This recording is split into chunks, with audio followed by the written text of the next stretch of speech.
Dito na tayo sa may Coronado, guys. Mainit ang panahon. Tatawid tayo. Tayo sa pedestrian. Para may bayad kapag ka nabangga.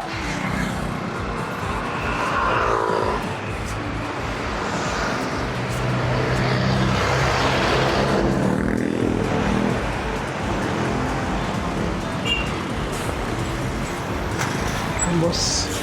Papya.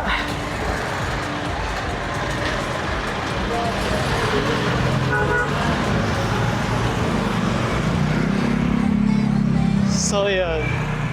Ganon kahirap tumawid sa Pinas. Kailangan mong parahin talaga muna bago ka pagbigyan.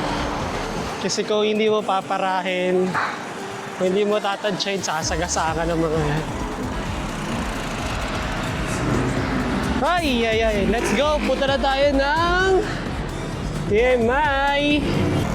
Next time na lang ulit mag long ride kapag may time. Sa susunod, bibigyan natin ng time yan yung pagpaninita ng mga hindi lang basta walang helmet, naka-cleats pa. Inuna pa mag-cleats kaysa sa mag-helmet. Bibigyan natin ng oras yan. Pero bago muna yan, gawin muna natin yung ating trabaho.